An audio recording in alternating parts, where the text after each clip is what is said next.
네, 오늘 이제 오늘하고 다음 주면 여호수아는 이제 끝날 것 같아요. 그래서 오늘 여호수아 23장 1절로 3절 말씀이고요. 오늘 나눌 주제는 여호수아의 고별 설교, 고별 설교에 대해서 그래서 고별 설교 첫 번째 고별 설교에 대한 이야기, 다음 주에 두 번째 해서 이제 여호수아는 이제 마무리가 될 것 같습니다.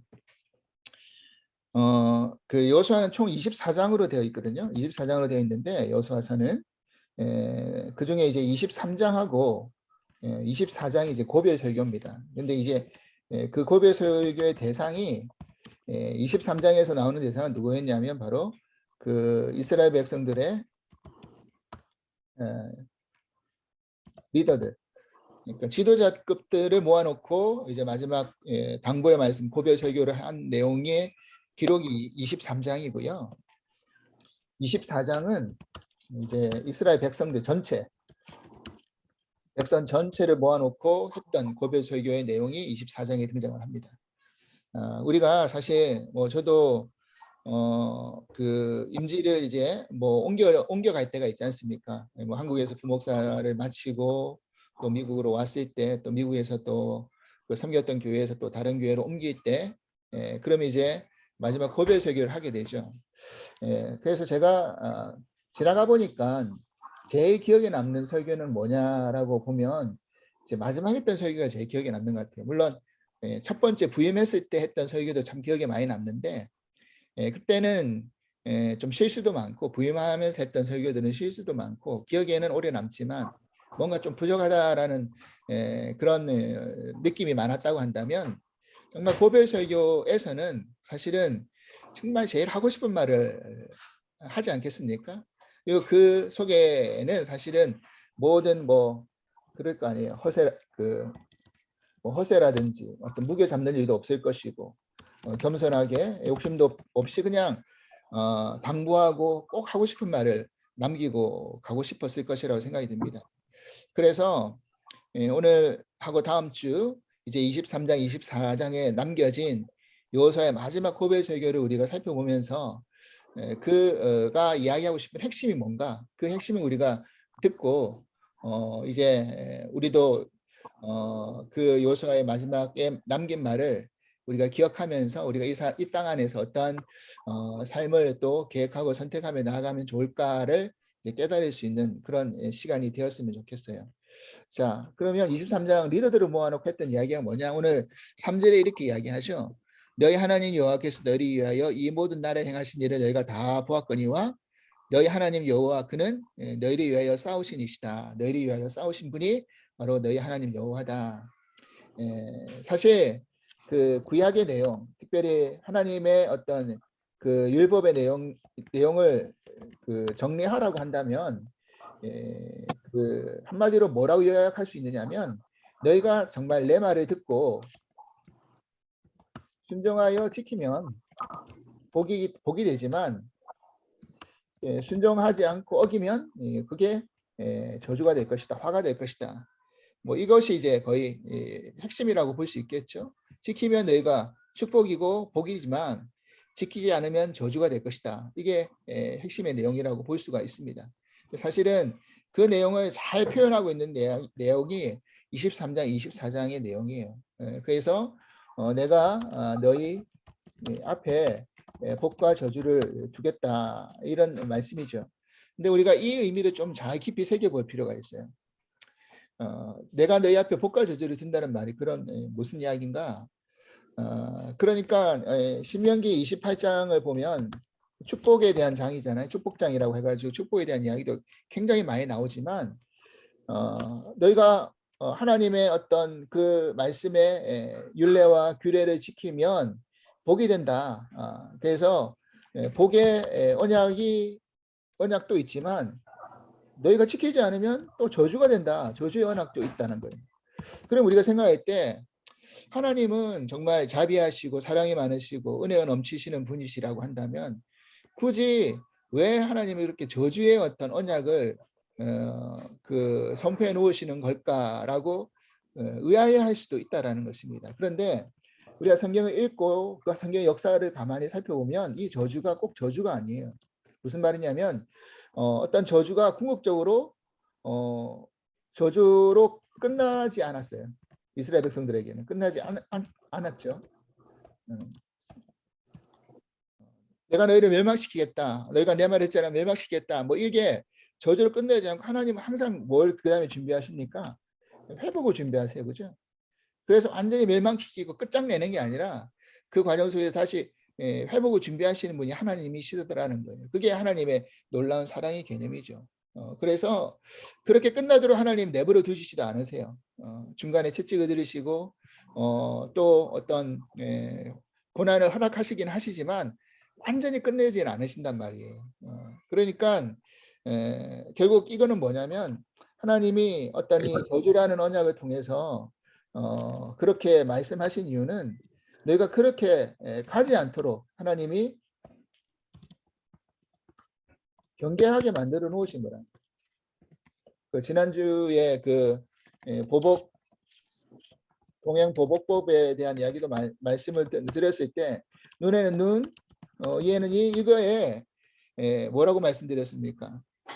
이게 사람이 감정이 하나를 자기가 해를 입으면 하나로 갚아주는 게 아니라 2배, 3배, 4배를 갚아주는 게 사람의 그런 연약한 감정이기 때문에 그것을 막기 위해서 하나님이 정해놓은 것이지 너희가 받은 대로 갚아주라라는 어떤 그런 대갚아줌의 의미에서 이런 법을 정해놓지 않았다는 거예요. 오히려 이렇게 정해놓음으로 말미암아 더 이상 더 나아가지 않게끔 하게 만드신 것이고 결국 궁극적으로 그것을 막으시기 위한 방법을 이렇게 하나님이 정해놓고 말씀하셨다는 것을 말씀드렸죠. 그래서 저주의 언약도 마찬가지입니다. 너희가 내 말씀 지키지 않으면 멸망받을 거야 라는 의미는 멸망받지 마라는 이야기입니다. 사실은 멸망받지 않게끔 내 말을 좀 잘 지켜라 이야기입니다. 우리가 그 자녀들을 어떻게 훈육하고 가르칠 때 뭐라고 합니까? 말 안 듣고 공부 안 하고 뭐 부모님 말씀에 순종 안 하면 그러잖아요. 너가 뭐 이런 식으로 살면 너희가 멸망 그러니까 네가 잘 되겠니? 오히려 뭐 망할 것이다. 너가 제대로 성공 못할 것이다. 이렇게 이야기하는 거는 사실은 그 자녀가 성공 못하기를 바라는 마음으로 그런 이야기를 하는 게 아니잖아요. 그렇게 되지 않게 하기 위해서 그 이야기를 하는 거잖아요. 똑같은 원리라는 것입니다. 그래서 하나님이 복의 언약을 해놓은 이유도 있고 저주의 언약을 해놓은 이유도 있는데 내가 저주로 끝나서는 안 된다는 것을 상기시키고 경고하고 그렇게 가지 않게 하기 위해서 그렇게 말씀해 놓으신 거다라는 걸 그래서 하나님의 어떤 사랑의 방법이 이 2가지의 어떤 언약의 방법으로 그렇게 우리들에게 말씀해 놓으신 거다라는 것을 우리가 기억해내야 된다는 것입니다. 그래서 리더들이 기억해야 될 것이 이런 부분이라는 거예요. 하나님이 복을 주시겠다. 또 너희 지키지 않으면 저주를 주시겠다라는 게 결국 같은 개념이다. 그래서 어떻게든지 하나님의 말씀대로 순종하고 삶으로 하나님께서 그것을 축복으로 살아가라고 주신 언약의 말씀이다라는 것을 우리가 기억할 수 있어야 되는 것입니다. 그래서 오늘 그 고별 설교의 첫 번째 키워드 축복, 복과 저주에 대한 언약에 대한 내용의 그 말씀이 첫 번째 키워드고요. 2번째 키워드는 뭐냐면 안식이라는 개념이에요. 안식이라는 개념. 이게 그 오늘 본문에 1절 보니까 이런 말씀이 나오죠. 여호와께서 주의 모든 원수들로부터 이스라엘을 쉬게 하신지라. 이제 개역 개정이 쉬게 하신다라는 표현이 나오지만 개역 성경에 보면 안식하게 하신다라는 표현이 나오거든요. 그러면 사실은 그 성경에 우리가 그 여러 가지 어떤 그 개념적인 말씀 속에서 이 안식이라는 개념도 우리가 잘 정립을 해놓을 필요가 있다는 것입니다. 안식은 그럼 뭔가? 하나님이 창조 속에서 안식을 선포하셨을 때 6일 동안 일하시고 7일 날 안식하셨잖아요. 그러면 이런 질문을 어떤 분이 합니다. 어떤 질문이냐면 그러면 7일 날 안식을 하신 다음에 그러면 8일째 되는 날은 뭐 해야 되냐는 거예요. 하나님이 그러면 8일째는 뭐 하셨습니까? 6일 하나님 창조를 6일까지 하시고 7일 날 안식한 다음에 8일째는 뭐 하셨죠? 또 일하셨나요? 아니죠. 하나님 8일째 또 일하신 게 아닙니다. 8이라는 숫자는 재창조의 수이기도 하고 또 영원한 수, 영원수기도 해요. 영원수. 그래서 결국 7일 날 안식을 한 다음에 8일부터는 뭐 하셨습니까? 영원한 안식이 이어졌다. 라는 거죠. 영원한 안식. 그러면 영원한 안식이 이어진다는 말은 그럼 영원히 쉰다는 말인가? 이게 이제 우리가 그 헷갈리지 말아야 될 부분이라는 것입니다. 안식이라는 개념이 성경에서 말하는 하나님이 안식을 허락하셨다는 이 개념은 어떤 단순히 쉰다, 휴식의 어떤 개념이 아니랍니다. 쉬고 휴식해라라는 개념이 아닙니다. 너가 6일 충분히 일했으니까 7일째 되는 날에는 그냥 쉬고 휴식해라. 이게 아니라는 것입니다. 사실 안식이란 개념은 그 말의 의미 속에 뭐가 담겨져 있느냐면 완전하고 충분하다라는 거예요. 하나님이 6일 동안 창조를 하셨던 그 일이 완벽하게 다 끝났다라는 것입니다. 더 이상 손댈 일이 없다라는 거예요. 6일째. 그러니까 7일째 되는 날에는 더 이상 손댈 일이 없으니까 완전하고 충분하니까 안식이 된다라는 말을 말하는 것입니다. 그래서 이 안식은 완전과 충분의 그런 개념과 의미가 있다는 것입니다. 그래서 우리가 그 가나안 땅을 이야기할 때 하나님이 가나안을 땅을 주셨을 때 주신 것은 너에게 완전하고 충분하도록 하게 주신 거다라는 거예요. 가나안이 부족하거나 연약한 게 아니라 너에게 정말 완전하고 충분하게 허락한 땅이다라는 것. 그런 의미에서 가나안 땅이 너에게 언약의 땅이다는 거죠. 그래서 우리가 가나안 땅을 이야기할 때 이런 표현을 쓰잖아요. 또 약속의 땅. 약속의 땅이라고 이야기할 때 이거는 내가 싸워서 내가 쟁취한 땅이 아니다는 거예요. 내가 능력과 힘으로 내 힘으로 싸워서 얻은 땅이 아니잖아요. 하나님의 약속의 근거로 하나님이 제시한 땅이에요. 허락한 땅이. 하나님이 제시해 주시고 하나님이 약속하시고 허락하신 땅이 아니라고 한다면 이 땅에 이스라엘 백성들이 들어갈 수가 없었을 뿐만 아니라 그 땅 안에 있는 여러 그런 민족들과 싸워서 이길 수도 없었겠죠. 그러니까 이 가나안 땅에 너희들이 이 땅을 차지할 수 있었던 것은 너희 공로가 없다라는 거예요. 이게 우리 구원하고 연결되는 거잖아요. 구원의 개념과 같이 이어지는 거잖아요. 우리가 구원받게 되는 어떤 그 사건은, 구원받은 어떤 그 일은 우리의 공로가 아니잖아요. 우리가 어떤 의로운 어떤 행위와 열심과 어떤 업적을 세워가지고 우리가 구원받은 게 아니죠. 우리의 의 때문에 구원받은 게 아니죠. 하나님의 전적인 은혜와 의로 사랑으로 우리가 구원받은 거 같은 개념으로 연결시키면 된다는 것입니다. 그래서 가나안 땅을 이야기할 때 이런 표현을 쓰잖아요. 젖과 꿀이 흐르는 땅이다.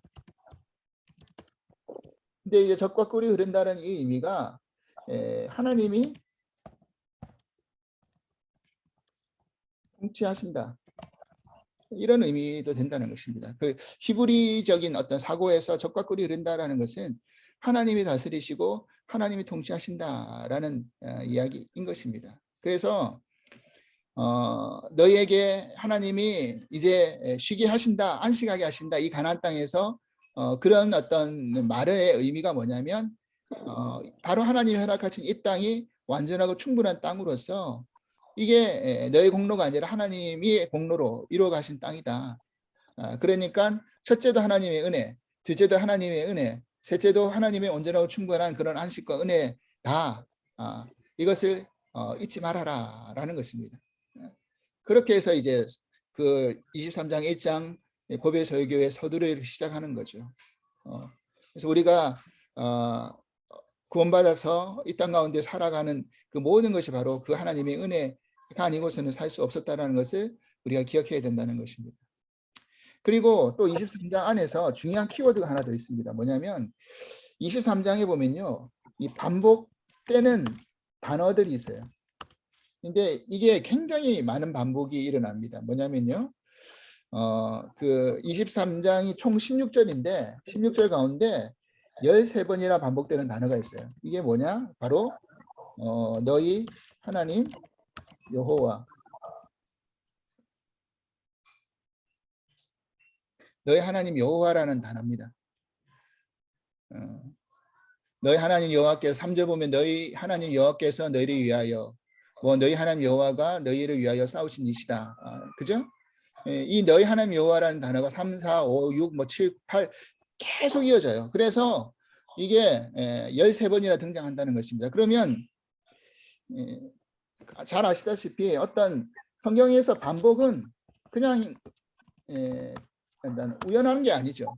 무언가를 반복한다는 의미는 굉장히 그 반복의 의미 속에 중요한 의미와 메시지가 있다는 걸 우리가 많이 아실 겁니다. 뭘 강조하기 위해서, 뭘 어떤 중요한 의미를 주기 위해서 이것을 계속 반복하는 겁니다. 근데 너희의 하나님 여호와라는 이 말에 반복해서 말한 이유가 뭘까요? 네? 지금 여호수아가 이 고별 설교를 한다는 의미는 뭡니까? 지금 여호수아가 2절에 보면 이랬잖아요. 2절에 여호수아가 온 이스라엘 곧 그들의 장로들과 수령들과 재판장들과 관리들을 불러다가 그들에게 이르되 이제 나는 나이가 많이 늙었다 그랬어요.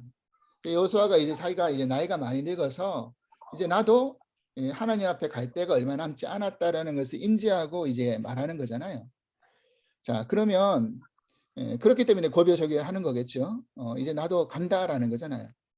그러면 잘 아시다시피 모세도 아브라함도 또 뭐 이삭도 야곱도 그죠? 그리고 이제 여호수아도 하나님 세우신 그런 지도자들도 이제 다 언제가 때가 되면 다 갑니다. 그죠?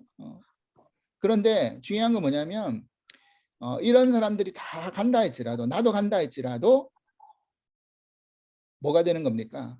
그렇다고 이스라엘의 나라가 하나님의 교회가 사라지거나 무너지는 게 아니다라는 것을 말하고 있는 겁니다. 너희 하나님 여호와가 지금까지 이루시고 이끄시고 통치하시고 만들어 오셨기 때문에. 그러니까 지도자인 너희들도 언젠가는 지도자 그룹한테 알려주는 거잖아요. 당신들도 언젠가는 당신의 때가에서 사라집니다. 지금 뭐 미국도 그렇고 한국도 그렇고 대통령이 이제 바뀌었잖아요. 미국은 이제 작년에 바뀌었고 한국은 이제 올해 바뀌었습니다. 이제 그래서 5월달에 다시 취임을 하는데 이제 지도자가 바뀌잖아요. 영원하지 않아요. 그 지도자가 이제 지나갑니다. 그러면 끝나는 게 아니잖아요. 또 새로운 지도자가 와가지고 또 이어갑니다. 마찬가지예요. 이스라엘도 마찬가지입니다. 뭐 모세가 죽었다고 해가지고 끝나는 게 아니라 하나님 여호수아를 세우셨고요. 여호수아가 이제 늙어 죽으면 끝나는 게 아니라 또 그 다음에 지도자가 또 세워지죠. 그래서 이 교회라는 것이 교회 공동체가 그런 것 같아요. 내 아니면 안 된다 이런 게 없어요. 내가 뭐 하지 않으면 하나님이 뭐 어떤 교회가 어떤 끝날 것이다 이런 거 전혀 없습니다. 하나님은 또 세우세요. 내가 아니면 또 다른 누구를 또 세우십니다. 그리고 하나님의 일을 하나님이 이루어 가시는 거예요. 단지 우리는 그 과정 속에서 뭘 뿐입니까? 도구일 뿐이라는 거예요. 그때 그 시간에 그 사명 앞에 쓰임받는 도구일 뿐이라는 거예요. 우리가 그걸 잊지 말아야 됩니다. 그리고 그 사명이 끝나고 그 시간이 끝나면 또 하나님이 보내시고 또 다른 사람을 세우시고 이 과정의 연속이라는 거예요. 왜? 하나님은 하나님이 일을 하나님이 이루어 가시는 거니까. 그 과정 속에서 한 사람 한 사람의 우리는 도구로서 쓰임받을 뿐이라는 거죠. 그래서 우리가 이것을 잊지 말고 살아가야 되는데 그러면 그렇게 이렇게 우리가 도구로 쓰임 받을 때 우리가 그러면 어떻게 살아가야 되느냐 이 문제잖아요. 그런데 우리가 이 부분은 좀 봤으면 좋겠어요. 11절 부분 11절 여호수아 우리가 본문을 읽지 않았지만 23장 11절에 뭐라고 되냐면 그렇게 다 가지만 너희 하나님 여호와 너희 하나님 여호와 이렇게 쭉 이야기하면서 그러므로 스스로 조심하여 너희 하나님 여호와를 사랑하라 그랬어요. 너희 하나님 여호와를 사랑하라. 아마 이게 제일 핵심인 것 같아요. 그렇죠? 너희 하나님 여호와를 사랑하라. 하나님을 사랑하라. 그죠? 그러니까 이게 첫 번째라는 거잖아요. 첫 번째. 너희 지도자들이 이걸 먼저 늘 잊지 말고 기억해라라는 거잖아요. 신약 에베소서 1절에서 3절 말씀 한번 보시겠습니다. 에베소서 2장 1절로 3절.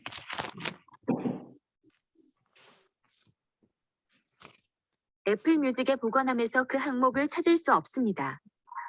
네. 에베소서 2장 1절 3절 보면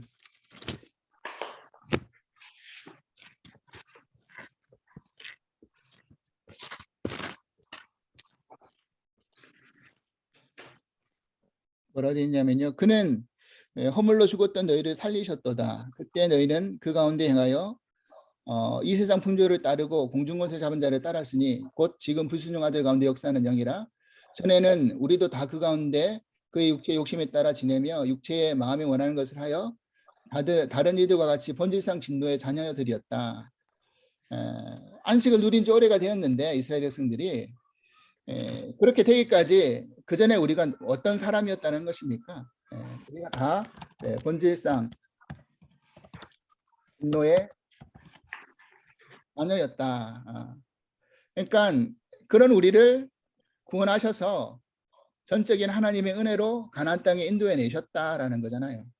그러니까 우리가 본질상 진노의 자녀들이었다라는 것을 잊지 말아요. 우리의 과거의 모습이 이런 모습이었다라는 거잖아요. 자, 그러면 중요한 게 있습니다. 우리가 교회 안에서 신앙생활 하다 보면 그런 이야기가 있어요. 어떤 교회를 다니다가 중간에 이제 그만두는 사람들을 좀 주변에서 볼 수 있잖아요. 그러면 그분들이 하는 공통적인 게 있습니다. 교회 나가 보니까 뭐 목사가 목사 같지도 않고 성도가 성도 같지도 않고 이 꼴 보기 싫어서 교회 안 나가겠다 이런 분들이 많아요. 그런데 그런 부분에서 우리가 뭘 놓치고 사느냐면 교회를 나왔는데 교회에 왜 저런 사람들이 있느냐, 교회는 저런 사람이 있으면 안 되지 않느냐라는 이야기예요. 근데 뭘 놓치고 있는 겁니까? 우리 모두가 사실 본질상 신도들의 자녀, 그런 우리를 하나님이 구원해 내신 것 뿐이에요. 다 흑암, 공중 잡은 권세 잡은 자들이 우리를 그렇게 흔들어서 이렇게 어떤 그런 죄인된 모습으로 살아갔던 우리를 하나님이 건져내신 것 뿐이죠. 그죠? 그래서 교회는요, 어떤 공동체냐면 어떤 의인 공동체가 아니에요. 그죠? 의인 공동체가 아닙니다. 의롭게 여김받은 사람들의 공동체죠. 내가 의로워서 의인들이 모인 공동체가 아니라는 거예요. 자, 이 예는 우리 병원에 가면 병원에 모이는 사람들이, 건강한 사람들이 병원에 옵니까? 건강한 사람들이 병원에 오지 않아요. 다 아픈 사람들이 병원에 옵니다. 그죠? 교회도 마찬가지입니다. 교회에 사실은 잘 보십시오. 내가 의롭다고 생각하는 사람들 교회에 나오는 사람 없어요. 나는 법 없이도 살 수 있는 사람이다. 나는 의로운 사람이다. 나는 깨끗한 사람이다. 나는 정직한 사람이다. 나는 잘난 사람이다. 나는 아쉬움이 없는 사람이다. 이런 사람은 교회 안 나와요. 왜냐하면 자기 의가 충만하니까. 하나님 필요 없으니까. 내 의로도 잘 살 수 있으니까. 근데 교회는 어떤 사람들입니까? 내가 죄인이라고 깨닫는 사람이 나오는 거. 내가 부족한 사람이라는 거. 내가 연약한 사람이라는 거. 그죠? 내가 본질상 진노의 자녀였다는 것을 내가 깨달을 때 나올 수 있는 것입니다. 그래서 교회 공동체는 결국 그런 사람들이 모인 훈련장이에요. 그죠? 그래서 죄인들이 모인 곳이에요.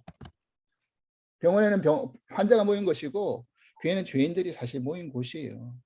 그런 우리를 하나님이 그냥 의롭다고 해주신 것 뿐이라는 걸 우리가 놓쳐서는 안 된다는 것입니다. 그러니까 지금 지도자들이 하고 싶은 이야기가 뭡니까? 너희들이 교만하지 마. 내가 지금 가나안 땅에 들어왔다고, 차지했다고 너희가 잘나서 된 거 아니야. 너희 공로 아닌 거 알지? 하나님을 사랑하는 것을 잃어버리지 마. 그리고 우리가 누구인지를 잊지 마. 우리가 다 번지상 진노의 자녀이고 우리가 그런 사람들이었어. 그래서 그 에베소서 2장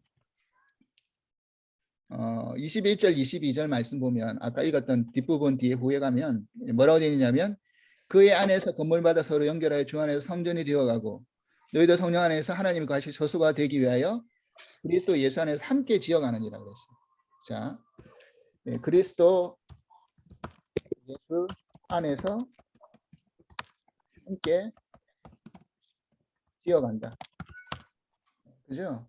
우리가 각 지체로 만나서 연합해서 함께 가는 거예요. 함께. 혼자 가는 게 아니라 부족한 사람들 보내주셔가지고 서로 함께 교회 안에서 그렇게 갈 수 있게끔 하나님이 만들어 놓으신 거라는 거죠. 그래서 교회가 있는 겁니다. 그렇지 않으면 교회가 있을 이유가 없죠. 왜 하나님이 교회를 왜 만드셨을까요? 그죠? 그래서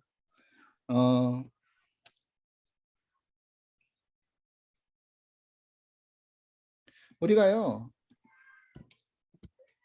사랑이 필요한 이유는 원수가 있기 때문에. 그죠? 사랑할 사람만 있으면 사랑이 필요 없어요. 예. 원수를 사랑하라고 사랑이 필요한 것이고요. 자, 빛이 있는 이유는 어둠이 있기 때문에. 빛 가운데는 빛이 필요 없어요.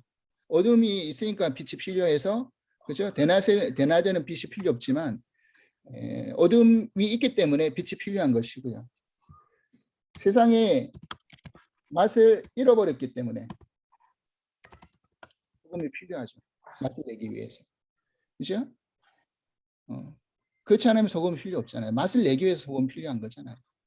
똑같은 원리고 이친 것 같습니다.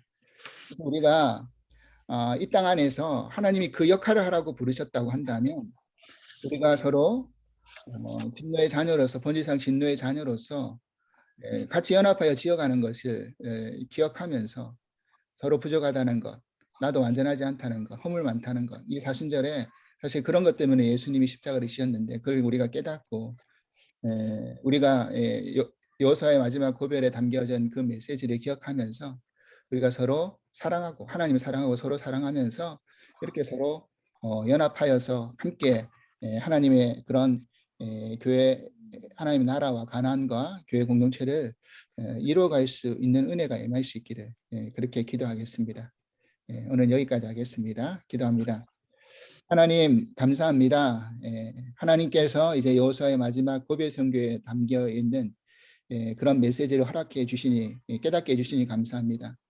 하나님, 하나님이 복과 저주의 법을 주신 것은 그렇게 살지 말고 축복을 받아라는 이유에서 그런 양단의 그런 것들을 다 우리들에게 설정해 놓으신 것을 알게 되었습니다. 하나님이 주신 안식은 완전하고 충분한 것을 깨닫게 되었습니다. 이제 그 안에서 우리가 정말 그전에는 번지상 진노의 자녀여서 하나님의 은혜가 아니었다면 이 자리에 있을 수도 없었는데 그렇게 구원받은 우리들이 이제는 하나님을 정말 사랑하고 서로 지음받은 대로 함께 지음받고 함께 걸어가며 함께 서로 사랑할 수 있는 은혜가 넘치게 하여 주시옵소서. 감사하며 예수 그리스도 이름으로 기도합나이다. 아멘.